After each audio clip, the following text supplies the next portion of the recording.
Hey guys, so we were having a bit of a technical issue, hence the voiceover, but I am really excited to try this spot out. It is Jamaican Caribbean cuisine, black owned, and I have been looking forward to trying this for a while, just because I see it so often on my way home. It's called Reggae, and it's supposed to be really good, so let's see how it is. Alright, we have our delicious Jamaican food that we got from Reggae off of Girard and 6th Street. So we got our oxtail with cabbage and rice and peas, and curry chicken with yams and mac and cheese. Got our yummy drinks. These are definitely adult juices, so not for children. Alright, let's get into it. Hey guys, welcome back to Pillow Talk and Takeout. We have somewhat of a special guest today. We've got my boyfriend Weldon. What's up? Also goes by Nino Brown. Nino Brown if you're nasty or if you're hungry. Hungry and nasty. Alright, so as we've already covered, we're having Jamaican food today. It's all set up, and we're going to talk a bit about the food and a couple of other things. Alright? Let's stuff our faces. What do you want to try first? Got the oxtail, rice and peas, cabbage, curry chicken, mac and cheese, and yams. Mac and cheese. Mac and cheese is a tough thing. It's definitely a hit or miss. Let me go for that first, just to see. What you get? Cabbage first. Cabbage. Right. Let's see about this mac and cheese. He's very picky about mac and cheese. Oh, It's good, isn't it? well, the mac and cheese is good, but some people they don't like their food to touch. I got just a little touch of the sweetness of the yams. I love sweet yams. A little sweetness of the yams on the mac and cheese. It's really good. Did you do you tell them where you get your food from, or that's like a secret? You did. Wasn't sure if it was like a secret. I'm making a mess of it. No secret. I'm definitely into promoting local businesses, and it's black owned, like I said earlier. So I'm definitely all about supporting that. That mac and cheese really is good, and I'm not much of a mac and cheese eater. So let's move on to the chicken. Let's see, a nice little piece. There we go. Let's see. It's definitely falling off the bone. No, that's good too. I think it's good. So, while you're out having dinner, while you're out having dinner, do you have rules? Like, I know you're obviously eating in bed, and there's very little rules to this. But do you have? This is definitely the messier option when eating, but out at a restaurant, is it casual or is it like first date material? Good. Yeah. No, just in general. Casual. Well, if it's casual, if it's people that I'm with on a regular basis, I don't think there's much rules as far as how you should act. I mean, of course, it depends on the people you're with. If you have certain people that are a bit bougie when they eat or when they go out to eat, then of course you're going to act accordingly. But if you're with people, like say family, friends, where you can goof off and be silly, I don't think there's any rules. As long as you're not being like obnoxious or outrageously gross, I don't think there are any rules. Alright, I'm about to take the first bite of this oxtail. Oh my god. I hope you like it, because I'm eating up all the chicken. Eat as much as you like. That's why we got all this food. Our oxtail is really good though. I will say that. But like, you don't have a rule like no phones, because I have friends, if we do it like our serious sit down, everybody put their phone in the middle of the table, and then whoever, it depends on, like you said, who we're with. So either they have to, whoever answers the first call or pick up their phone has to pay. But Or has to buy around. it all depends. Sometimes they have to pay, sometimes they have to buy around. Well, I think that's pretty cool.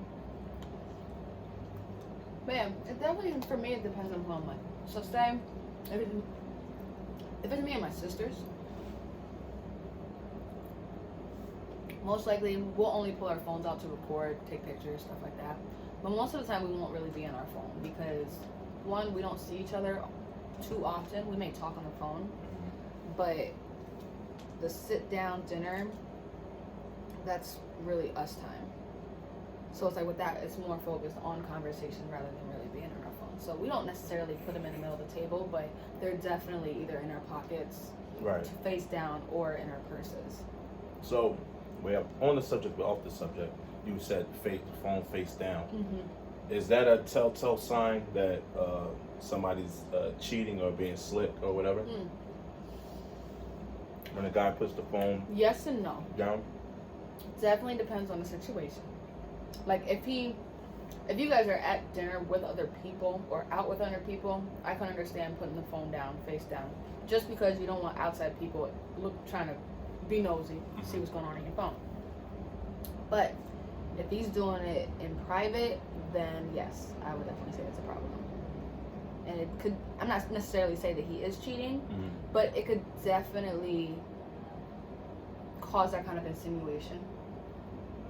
Especially if it's like, if he has other tells, like say, as soon as, and this will go both ways, guys or girls, if your spouse is coming into the room and you automatically either close it, lock it, put it away, then it's like, okay, what are you trying to hide? Right.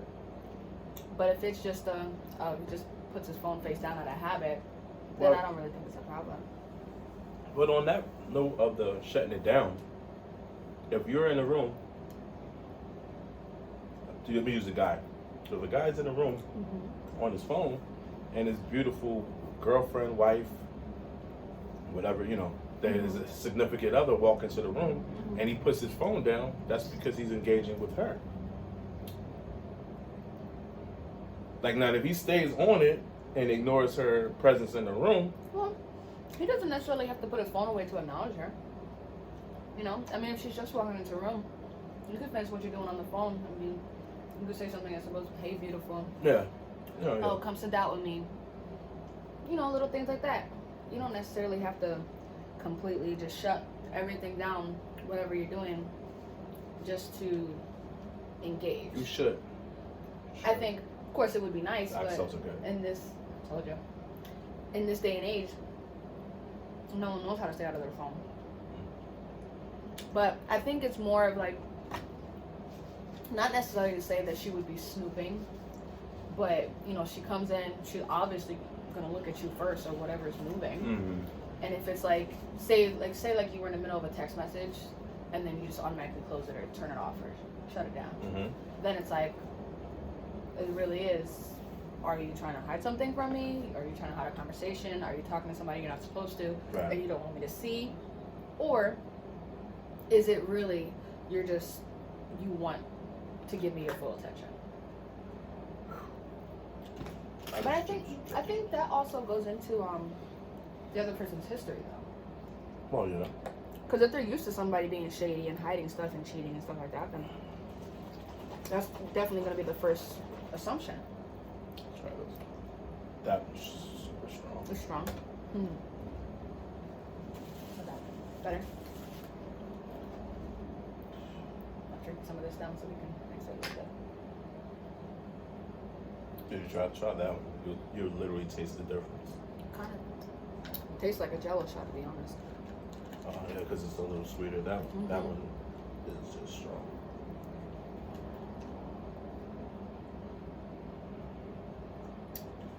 I actually like this one better. No, it's just strong. Well, no, I get your point. It makes sense. So how do you feel about it? What? About shutting the cell phone? Oh, the phone. Shutting it off or the phone face down. Either one. Or both. Oh. Well, me personally, I think the phone face down makes sense. Your phone is glass. And if you're at dinner or if you're around anywhere, you can literally drop something on your screen. That's the only reason I say that, because I literally did it myself. So it didn't crack the screen all the way, but it took a chip out of the screen.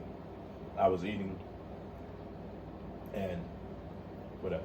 I dropped the fork chipped the screen. So it can happen. It can happen. So it makes sense to turn it down, especially if you're at the dinner table. You turn it down, you don't want any distractions. So there's a lot of positive reasons. Like, I don't want my phone to be damaged, and I don't want to be distracted. But all of those things can be solved by just leaving your phone in your pocket. But say if you didn't, I don't think there's anything wrong with keeping it down. At this point, if people are cheating, like, you're not gonna put you're not gonna put Deep Throat Dixie, Deep Throat Dorothy on your phone. So with that, well, yes. So I mean, but people who are smart won't do that. You know, there are people who are not that smart. Now, with that, technology has come such a long way that now it's honestly made it easier for people. So you can literally have a person's name as whatever you want. For example, with iPhone, you can just put their contact on Do Not Disturb, so that any of their calls or text messages won't come through on the lock screen. But when you open it, you can go ahead and check the messages. That's not technology helping. That's, I mean, because what was the other option?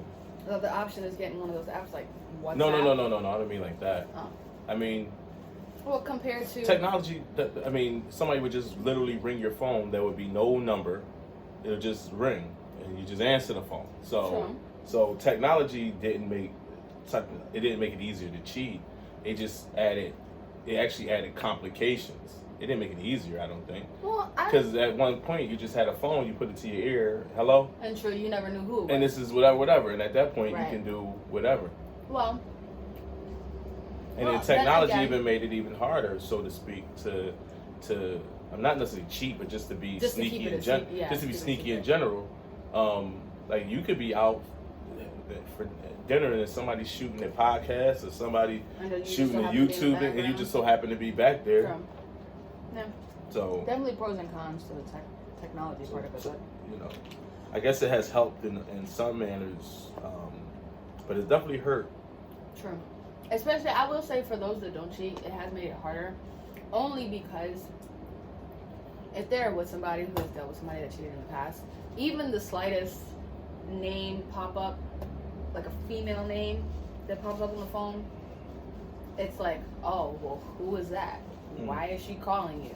Blah, blah, blah, blah, blah, blah. Like, it could be so many different things as far as, I guess, phone etiquette would be the right word. So, yeah, I would say if you're with a group of guys, a group of your guy friends, putting the phone in the middle. It could also be a game though too. So it could be, oh, whoever's girl calls first or texts us first, we'll have to buy a round. Right. But if it's like a couples thing, most likely no one will have their phones out unless it's to take pictures. Just because you got your spouse there. If anyone else calls, it's most likely going to be an emergency, because it'll probably be family, because everyone else is already at the table. So if it were to be, say you see two dudes and a chick, they got their phone on the table and it's face down, one could be cheating, two could be waiting for an important call, all three might have kids. It's so many factors. Right. As far like you said, you don't want distractions, but you need to have your phone around type thing. Right. So I guess in that instance you would just put the phone down on the table. But I would think you would feel it better if you just had it in your pocket. I don't know. Maybe. I don't know. Good thing we're in cheaters. It's complicated. I mean, it's a whole thought process. Let me try this camera. But see, that's me. It's too much stuff. Like, I have a shitty memory, and I don't have patience. Like, it's too much. It's too much. Too many moving parts to try to be out there. And you know, I think you're too busy already as it is anyway. The cabbage is. I don't think you're a big cabbage person. I like cabbage. I love cabbage. No, I don't. I don't. It's funny because when I was a kid, I used to hate cabbage, and I my wonder- dad used to make it all the time. I wonder if I'm giving, what's that, what's that thing? ASMR? Yes, ASMR. When you're eating and then they hear the sound, like, Oh, what is that called? They know what it's called. I'm sure they know what it's called. But I'm wondering, during the playback, Oh, probably. you're going to hear like, it's good. That's it's why. delicious. Now, if you guys have a complaint about the eating noise, oh wow. Oh, I think, Only because I told you guys this is an eating channel. but I think so many people are into that now. Oh Like, yeah. Watching remember the lady ate The a mukbangs? whole lobster. Mhm. Mukbangs are very popular now, What? and that's what they're called, mukbangs. When people are just sitting there eating. Okay. Mhm. So, I actually follow Muff bangs? mukbangs. M-U-K. I thought it was muff bangs. Mukbangs. That's different from what I was thinking. God only knows what he was thinking. But yeah, I follow this girl called Raina is Crazy. She does a lot of food challenges around the country, mostly on the West Coast and Midwest. But literally, you can hear her eating, and there's something weirdly soothing about it It's not. while watching it. It's If you mean like gross and sickening, yeah. no, I don't think it's gross and sickening at all. Like, no, I But the don't. thing is, she gives fair warning Mm. that she might be a little noisy with the eating, though. No, but that's the thing. They say, like you said, and you're right. They say that people say that that's relaxing and soothing, and that's what they enjoy. And I personally don't get it. Mm-hmm. I don't understand. You know, but like people, they have weird things. Like people have like food fetishes. Mm-hmm. I know I do. You just like food. That's not a fetish. How is it not a fetish? It's not a fetish to just like something. I That's love- like saying I have a love- fetish for water. That's not a fetish. My mom does. Mom, don't put your mom and the fetish in the same sentence again, please. No, what I meant by a food fetish, there's different kinds. There's one like men who like really big women and they'll just feed them. Oh, They'll feed them. that's a they bit just much. keep feeding them. That's a bit much. There's other fetishes where like people like to be covered in food when they're being intimate. There's different kinds. I think that's a waste of food. Me, I'm sure they don't feel that way, but I don't know. Well, yeah, to just like something that's like not particularly. But I love bad. food. I appreciate food. Yeah. I'm the type of person, I will travel just for food. Oh. Don't care. Mm. But I will travel for You travel for this, so I know that to be true. food. It's not the farthest I've traveled for food. What's the farthest you travel for food? Farthest I've traveled for food?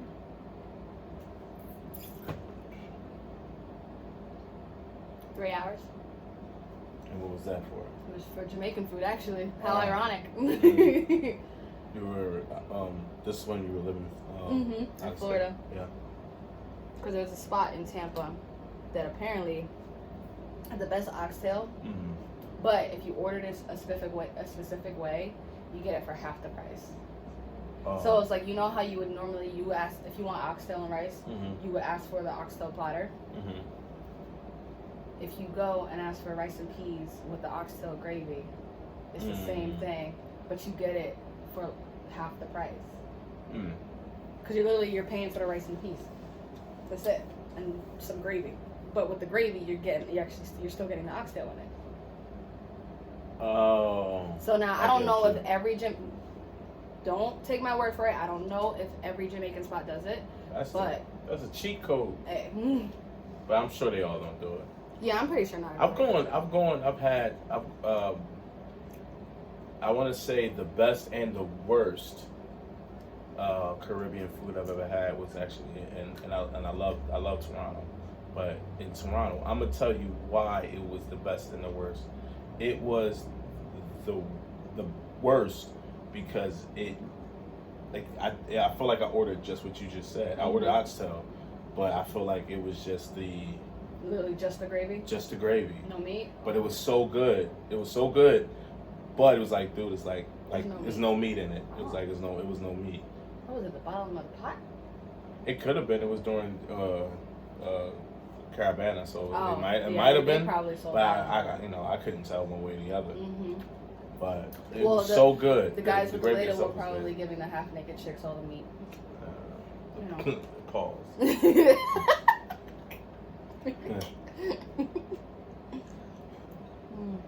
That was more dirty than a pausable moment.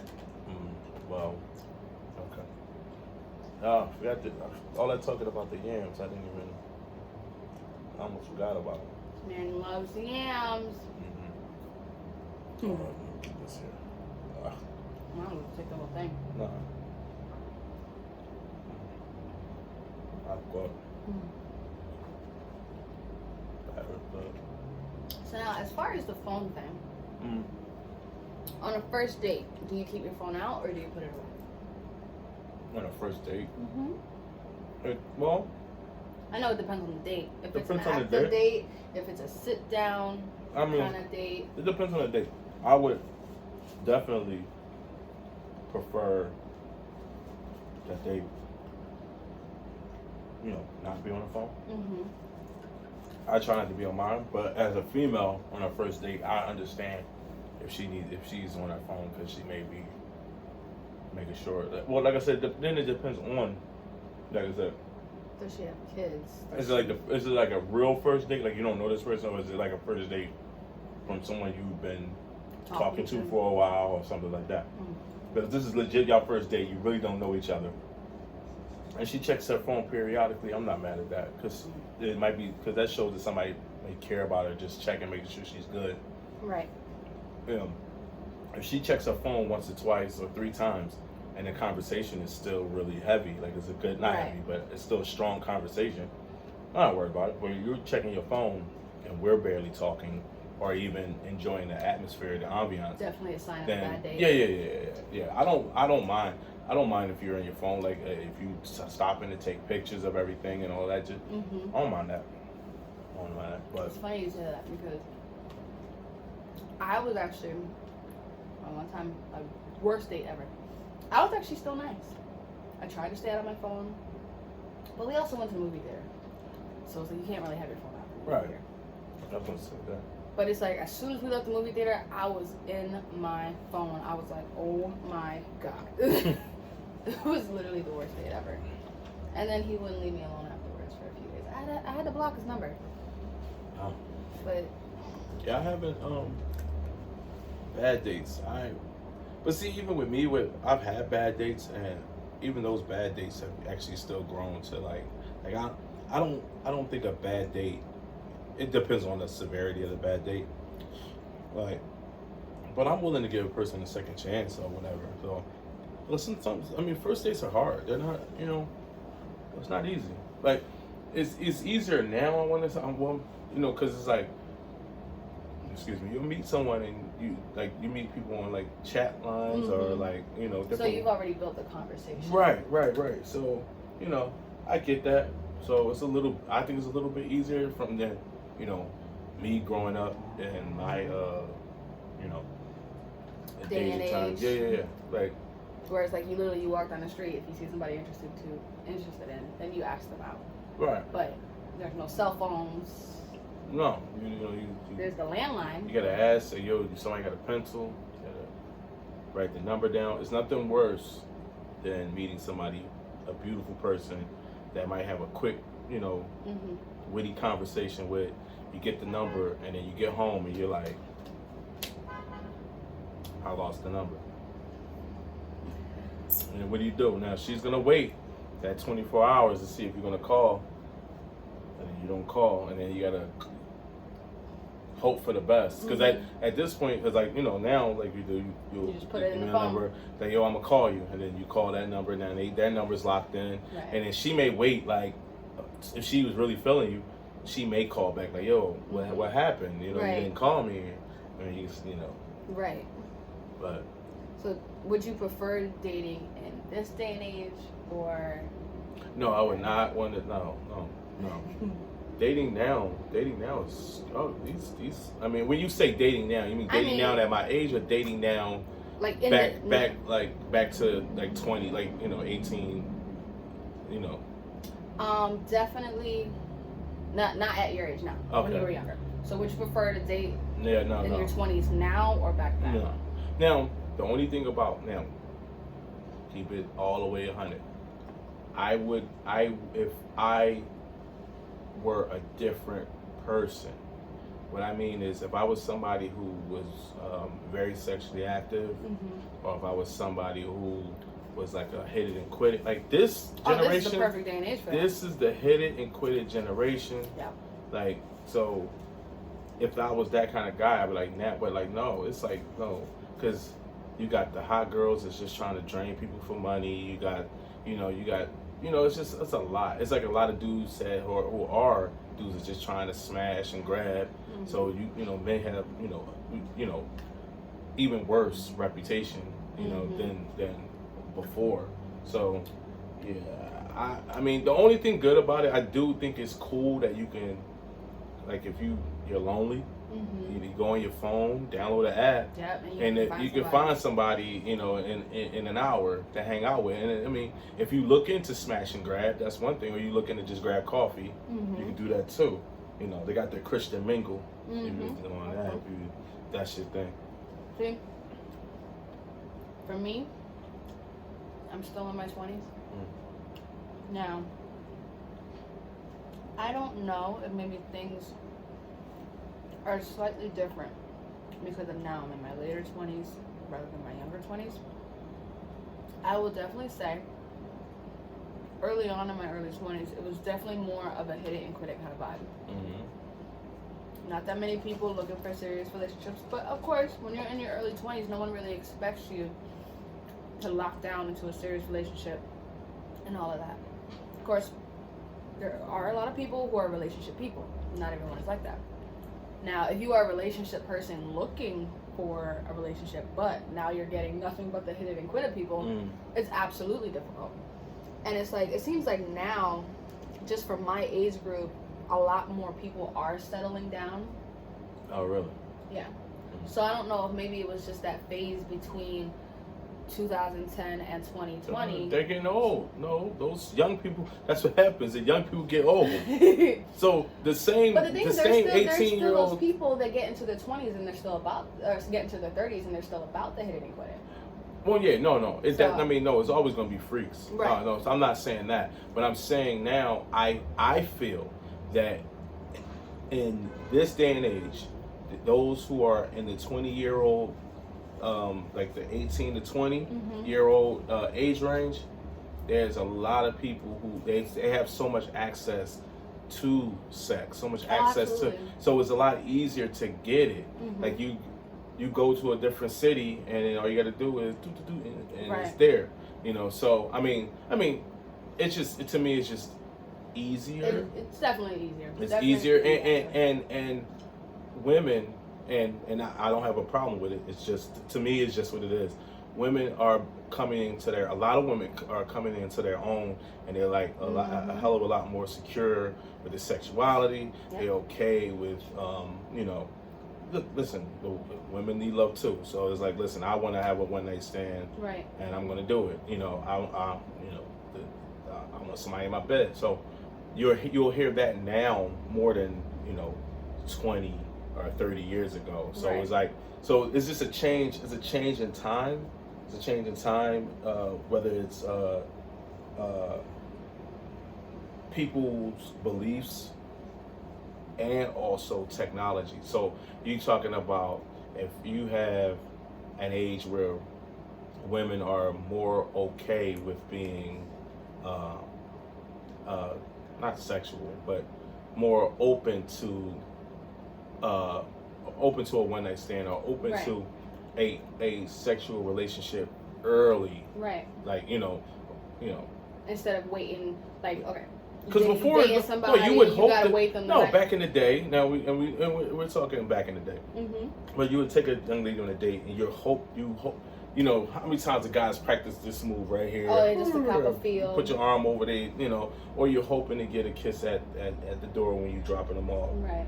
You know, but now it's like, yo, I bought you lobster, so I'm expecting to smash. Right. Like, you know, or it's, we, you know. And it's sad because even with the progressive women's movement over the past few decades, it started off as moms don't have to stay home with the kids. All right, we can go into the workforce. Then it went to, oh, we don't have to have a family right away. I'm gonna focus on my career. Then it went to, I don't need to get married. We don't have to get married, type thing. And now it's become, oh, I don't need a man.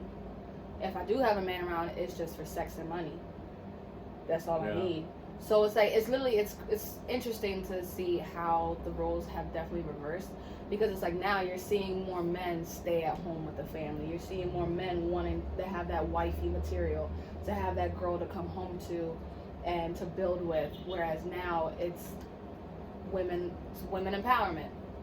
They're about theirs, and that's all that matters. But then now it's like you're finding you got more single moms, because they're all about the one night stand, but not everybody's about using protection the first night. Right. So it's just like, whereas say back in the day, it wasn't as hard because you didn't have the technology, you didn't have the apps, nothing like that. But they always had access to their baby daddy. So then they end up having 3, 4, 5 kids with the somebody same they don't dude, really want to be with. all because it was an easier option to get sex. And you didn't want to seem like a hoe. Exactly. You didn't want to. Whereas now it doesn't matter. You can do what you want. Right. You know? Yeah. Well, that's where it's like, what was it, Amber Rose that said the word hoe was not. And like I said, I don't have no problem. Listen, it's your body. Your lifestyle is your lifestyle. Your lifestyle. Your body is your body. You do what you want. I am all for it. You know, what makes you, you know, if it makes you happy, then that's cool. But yeah, Amber Rose is saying did the whole what is it, the whole walk? Yeah. Did the whole walk and turned the walk of shame into a walk of pride. Yeah. So I mean, listen, my thing is, if you're not hurting anybody, you use protection. You know, get checked on a regular basis. Do what you want. It's your vagina. It's your penis. You rock out. Do whatever you want to do. There's no judgment over here. You know, until you start trying to date my daughter, then that's a problem. But don't come after his girl's place. But other than that,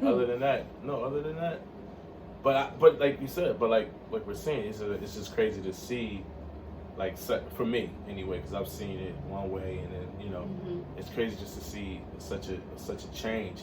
And a lot of it is positive, you know. Right. You know. Some people just turn it into something negative, which does suck. But it's such a double. But the thing about it, even after that, it's still such a double standard. Oh, absolutely. So if a woman is forward, you know, or she's comfortable with her sexuality, or she even make it clear that she finds someone that's like attractive and I like him and he has the potential to, you know, whatever, you know, even that's like fine. Oh, you're being aggressive, you know what? It's like a woman has to be feminine, but you can't say, oh, you want an independent woman who takes care of her own and goes after what she wants, but then when she goes after you, which is what she wants, you can't call her aggressive.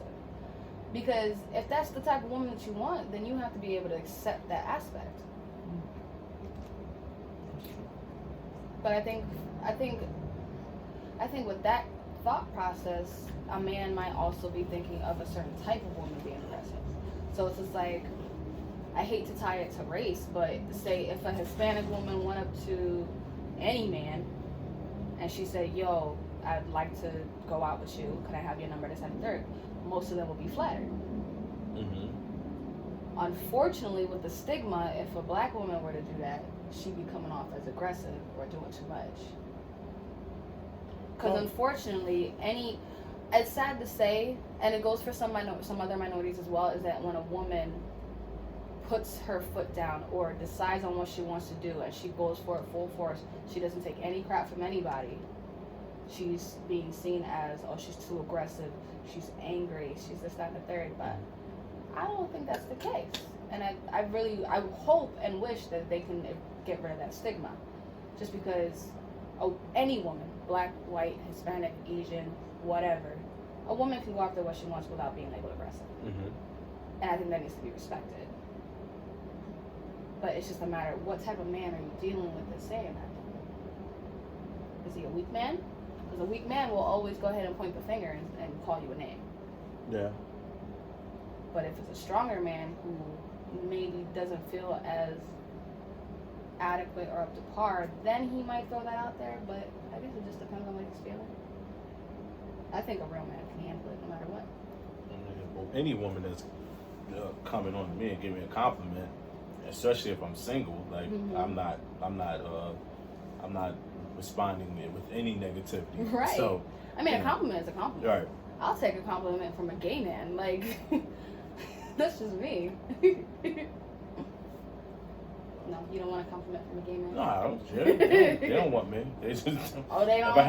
If I had on a nice shirt, that's all it was a nice shirt. if somebody I promise say, you, the gay man wanted him. So if a gay man said I had a nice shirt, that's all it was a nice shirt. What about that dude who was trying to brush up on you with the big butt downtown? Yeah, I remember that. He was doing the most.